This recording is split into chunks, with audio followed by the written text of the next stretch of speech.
Hello दोस्तों, नमस्कार। आपके अपने चैनल हिंदी ग्रुप मंच पर आप सभी का स्वागत है। दोस्तों, आज हम आधुनिक काल के अंतर्गत भारतेंदु हरिश्चंद्र के विषय में अध्ययन करेंगे, जो कि इन्हीं के नाम पर भारतेंदु युग पड़ा। सबसे पहले हम जानते हैं कि भारतेंदु युग का समय क्या है। तो सामान्य रूप से भारतेंदु युग का समय 1857 ईस्वी से 1900 ईस्वी तक माना जाता है। वहीं पर आचार्य रामचंद्र शुक्ल जी भारतेंदु युग को प्रथम उत्थान कहते हैं। प्रथम उत्थान का समय इन्होंने क्या माना है, तो संवत 1925 विक्रमी 1950 तक माना है।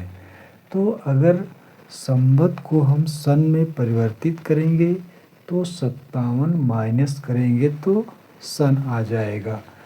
तो 1868 ईस्वी से 1893 ईस्वी भारतेंदु युग का समय आचार्य रामचंद्र शुक्ल जी मानते हैं। तो आइए देखते हैं भारतेंदु हरिश्चंद्र जी का जन्म 1850 ईस्वी से 1885 ईस्वी, मतलब इनका जन्म काशी में 1850 ईस्वी में हुआ और मृत्यु जो है 1850 ईस्वी में। वहीं पर इनके गुरु का नाम राजा शिव प्रसाद सितारे हिंद था और इन्होंने नाटक, यात्रा साहित्य, निबंध और काव्य की रचना की, जो परीक्षा की दृष्टि से बहुत ही महत्वपूर्ण है। इन्होंने कुल 17 नाटकों की रचना की। कितने? 17। 9 इनके मौलिक नाटक हैं और 8 अनुदित हैं।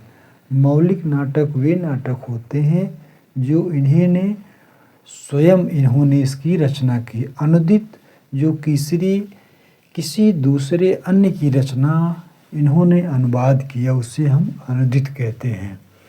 तो आइए देखते हैं इनके 9 मौलिक नाटक कौन कौन से हैं। वैदिकी हिंसा हिंसा न भवति, जो कि प्रहसन है। प्रेम जोगनी, जो कि नाटिका है।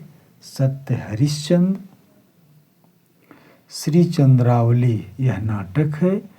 विशेष विस्मौषधम भाण है। भारत दुर्दशा, यह नाट्य रासक है। नील देवी, यह गीत रूपक है। अंधेर नगरी प्रहसन है। सती प्रताप अधूरा नाटक है। यहाँ से भी कई प्रश्न पूछा गया है कि सती प्रताप को किसने पूरा किया। तो सती प्रताप को इनके फुफेरे भाई राधा कृष्ण दास जी ने पूरा किया। यहाँ से 2 ढंग से प्रश्न बनते हैं। सबसे पहले रचना पूछ लेंगे कि वैदिकी हिंसा हिंसा न भवत किसका नाटक है, तो भारतेंदु हरिश्चंद्र। दूसरा प्रश्न कैसे बनता है, वैदिकी हिंसा हिंसा न भवति क्या है। प्रहसन, नाटिका, नाटक, भाण। तो यहाँ से भी प्रश्न आता है, तो हमको इसको भी याद करना जरूरी है। तो वैदिकी हिंसा हिंसा न भवति क्या है, प्रहसन। यही केवल 5-6 ऐसे हैं, इसी को हम याद कर लेंगे तो यहाँ से एक प्रश्न हमारा कन्फर्म हो जाता है। और इनकी जो अनुदित रचनाएं हैं, जैसे विद्या सुंदर है, पाखंड विडंबन है, ऐसे इनकी अनुदित रचनाएं हैं।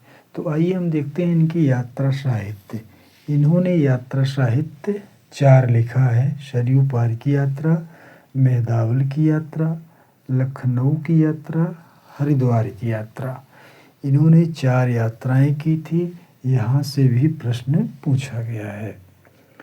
और आते हैं हम निबंध। इन्होंने निबंध कई लिखे हैं, जैसे भारतवर्ष उन्नत कैसे हो सकती है, अंग्रेजों से भारतीयों का जीव क्यों नहीं मिलता, कश्मीर सुषमा, वासा दर्पण, भ्रूण हत्या, एक अभूतपूर्व स्वप्न,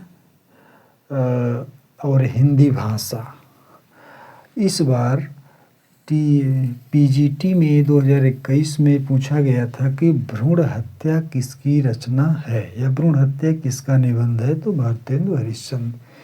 हिंदी भाषा का समय क्या है, यह टीजीटी 2021 का प्रश्न था। तो 1890 ईस्वी जो है हिंदी भाषा का समय माना जाता है। और यहाँ से एक प्रश्न आया था कि भारतेंदु हरिश्चंद्र जी जो है काव्य में कुल कितनी रचनाएं किए, तो कुल रचनाएं जो है 70 करते हैं। और 3 पत्रिका इन्होंने निकाली, कविवचन सुधा, हरिश्चंद्र मैगनीज, बालाबोधनी।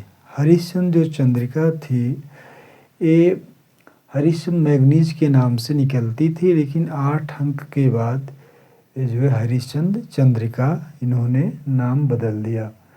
तो जो कविवचन सुधा है 1859 ईस्वी में निकली थी।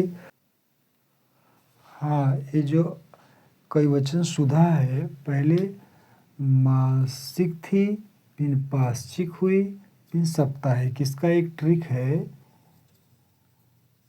मापासा, मासिक, पाक्षिक, साप्ताहिक। और जो कविवचन सुधा है मासिक, पाक्षिक, साप्ताहिक, बाद में साप्ताहिक होने लगी। इसके बाद है हरिश्चंद्र मैगनीज, आपकी जो है मासिक थी, और बालाबोधनी वह भी पत्रिका मासिक थी। तो भारतेंदु हरिश्चंद्र जी बहुत ही महत्वपूर्ण है परीक्षा की दृष्टि से। दोस्तों, अगर हमारा वीडियो आपको पसंद आया हो तो लाइक करें, शेयर करें। नमस्कार।